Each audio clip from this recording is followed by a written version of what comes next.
postgraduate student at the University of Liverpool and I am studying English language and linguistics. Today we're going to be speaking to some former students of English and we're going to be talking about what skills they've developed in their course, what they've gone on to do after university, and also how these skills have been beneficial in their career. This is being done in conjunction with the University of Liverpool Careers and Employability Service and also the University of Liverpool English Department. And we're doing this for the benefit of students and graduates in their career planning. I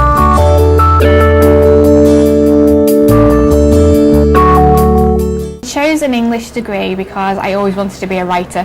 I didn't really know I didn't really know what I wanted to write, but I thought English would give me a really good base in exploring lots and lots of different avenues, whether I wanted to be a writer on a newspaper, whether I wanted to work in the media, whether I wanted to be a writer as a novelist or anything like that. I thought English would be the perfect foundation to really guide me in the directions where my strengths lay.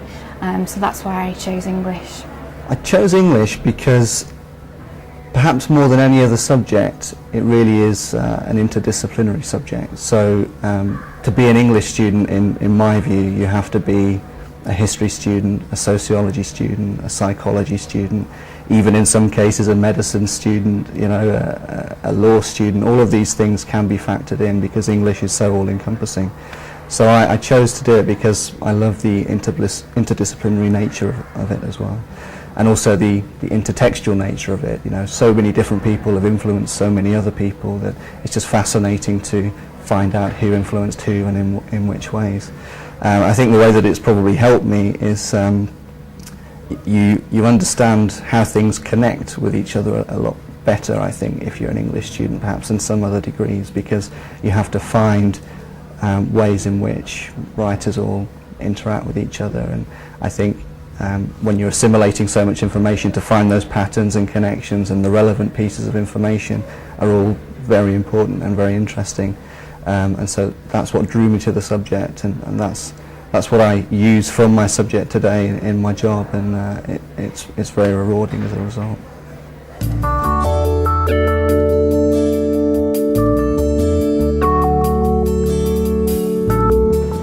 Written communication allows you to express exactly.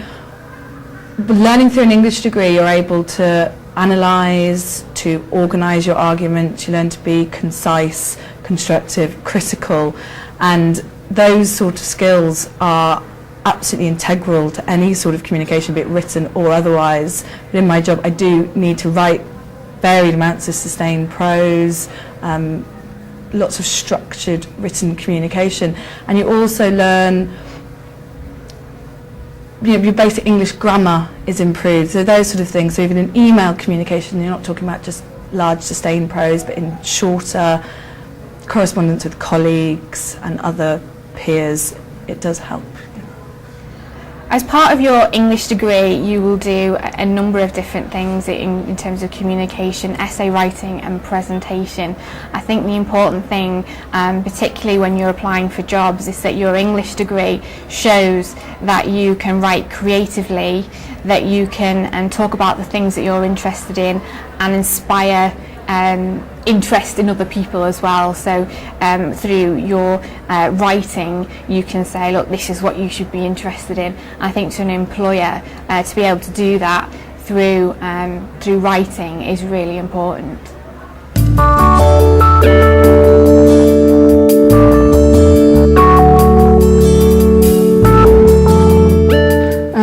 A critical mind, because we're reviewing systems a lot of the time, so we have to see where the risks are within a system.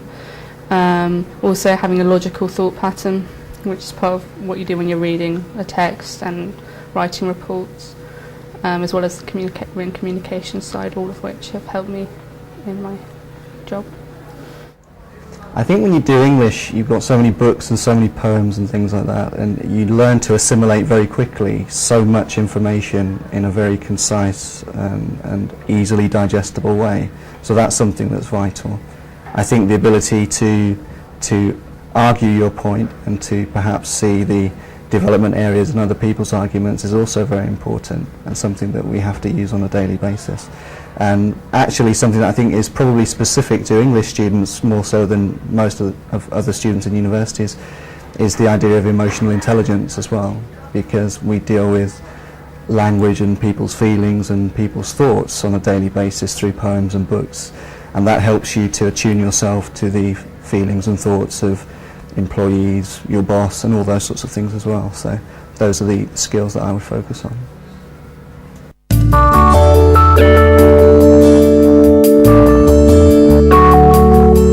I was on the Staff Student Liaison Committee as a student, as an undergraduate, and I was then, from that position, on the Board of Studies meetings for the English department. And from there I met one of the academic staff in the English department who introduced me to his wife, who runs the Reader organisation, said, go along, have a chat with her. I started doing some volunteer work for the Reader and started in that placement, working for about a month as soon as I graduated, and then went to apply for an opening for a job in PR and marketing for the Reader. I was looking for a graduate job after I finished my degree, and basically I saw it on the NHS Jobs website. It looked interesting, and so I just applied for it from that basis. It looked like it was a good opportunity for career progression, and it was a job that I would enjoy, so that was really why I applied for it at the time. Okay. I became involved in my current job through getting lots of work experience while I was here at university, and really taking advice from lecturers in the School of English about what experience I should be getting. So I worked at the student newspaper and the Reader organisation, which did a lot of events, literary events in the city centre, and through working with those two agencies I found out about what press officers did, and press officers raised the profile of an institution or a company, and through going to my career service I found out a little bit more about what a press officer does, and decided I needed to get some work experience during my time at university. Well, in order to fund my stint at university, I worked for a bank doing some general administrative work, and it was very good to me, looked after me, showed me all of the important things about customer service that you need to learn in any job really that you go into. And so I stayed in contact with the bank over a period of time, but I didn't have the same problem that a lot of people do in thinking about English and finance being two completely different things. I know one deals with letters and one tends to deal with numbers, but I work in a management culture now, and language is important, and the way we do and say things is important, and that's something that I use in my day-to-day job, trying to, I guess, to be a bank manager. So yeah.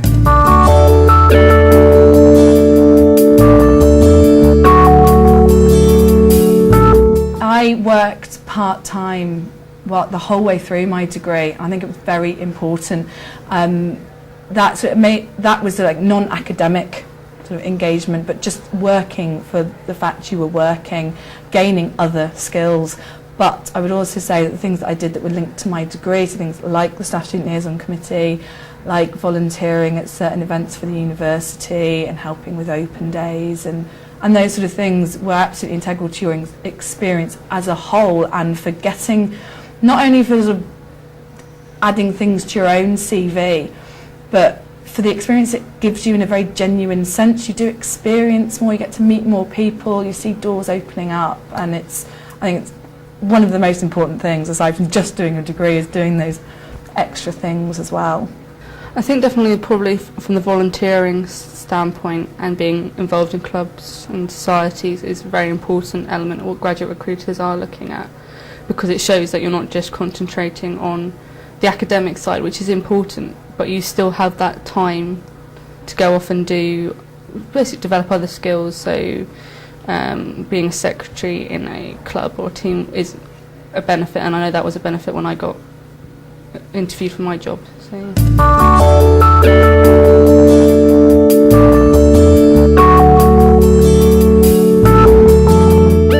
Okay, I work as a communications officer for the Reader organisation, which is a charity that's dedicated to bringing books to people who wouldn't or couldn't normally read, and for instigating a culture of reading for pleasure for everyone. So we're working hard away at it. It's very, very busy, it's very exciting, and my job specifically involves all the internal and external communications for the reader, so all the staff communications and then all the press, marketing, online communications, all those sort of things. So it's a big job, very varied but exciting. Yeah. Well, basically, I work for the NHS in internal audit, and we have 40 different NHS clients across the Northwest. I go out and basically go out and undertake reviews at those clients, so risk-based audits of systems they have in place. So, for example, like a payroll system review. So we go in, look at what they're doing, and suggest what they could possibly do better, or what risks are there. Really. I'm a press officer at a university, and this means raising the profile of the institution and to maintain its good reputation. This involves writing like a journalist. I would work with academics on research and events and promote that within the media, and I would also facilitate interviews for academics as well. So if anything big breaks in the media, particular story that we have experts on, then I will offer interviews to newspapers and broadcast and invite them down to the university to film or interview members of staff about a particular story that might have broken that day. So it's a very fast-paced job, just as fast-paced as a journalist would work, but we are a very supportive role to the media. Okay, well I'm in finance, I'm in banking. I work on a graduate trainee programme called the Executive Management Programme for HSBC. It's basically a 2-year programme that gives you exposure to all of the bank's different businesses and different areas of the business, from branch-based banking to commercial banking to head office strategic positions to leadership roles. And so I go through each one of these placements, picking up skills and adding value wherever I can, in the hope that in about 10 years' time I would be a senior manager within the bank. So currently I work in commercial banking, so I do things like assess lending applications for money and help deliver customer service to our customers on a daily basis. But those are the different aspects of my job, and I guess I'm learning my trade. So, yeah.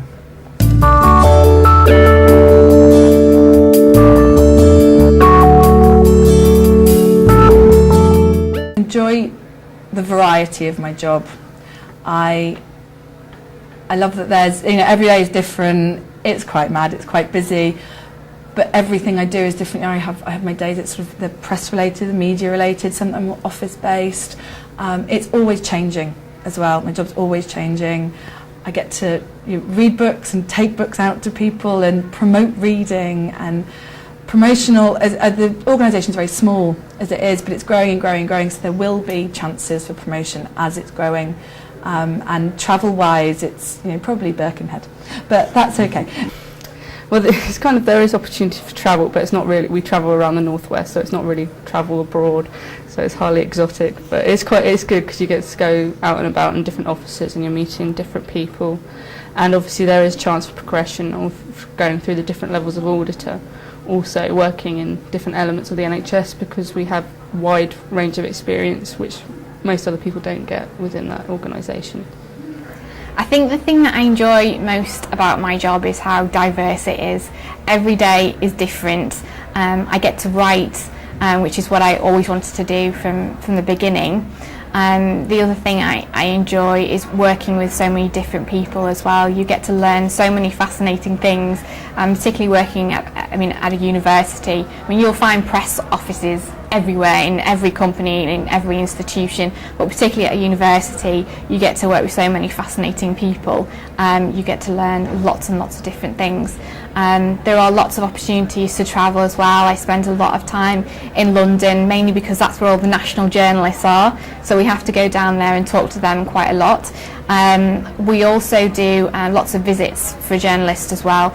So for example, we have a big team of physicists working out in Switzerland on a big experiment. So we took a large group out to Switzerland to try and get some national media coverage for the project. So there are lots of opportunities to travel as well. I enjoy so much about my job, but probably no day is the same. And you've probably had quite a few people say that, but no customer is the same, no day is the same, no problem is the same, and so there's a continual need to have to think on your feet and develop new ways to look at old situations or old problems, and that's something that I enjoy on a daily basis.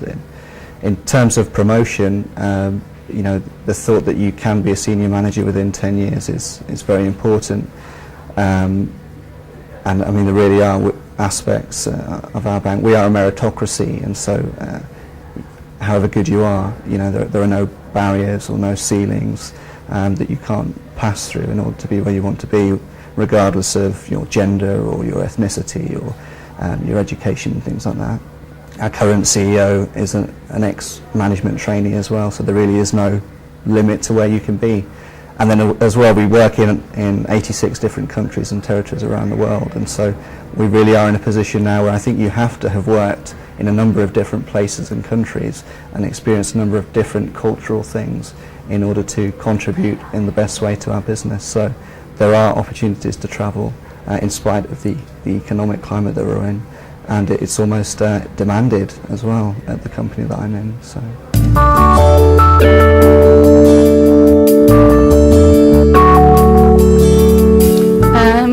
Yeah, definitely, especially through my job, because of the way we're involved with people on a day-to-day basis and the findings we have to discuss with clients, which are often hostile findings and they're not particularly happy with that. It gives you, the way you word that, it gives you a kind of, you can express your opinion, but you have to in a tactful way, so it gives you freedom to think for yourself. You're not told what you should do, in a sense, really. When I think about creative thought and personal opinion, I think back to my first class at university when my supervisor said to me, the word essay comes from the French word essayer, to try, so please try anything in what you write and in what you read and in what you study. And I think that's important, something that I've brought into the job that I do on a daily basis. I think it's so important to think through new problems creatively and critically, which is what we have to do as English students, and also to use your personal opinion to inform the decisions that you make on a daily basis. I find my job very creative. It's as I was saying, it's a small organisation I work for. It's very dynamic and creative in itself. It's growing. It's new. I get to, I come up with these mad ideas about how we're going to communicate things. What press campaign are we going to have next? What sort of event are we going to host? It's fantastic. And so yes, absolutely able to be creative and use all those sort of skills that you think you're going to lose as soon as you get into a job, but I can still keep them there. Yeah.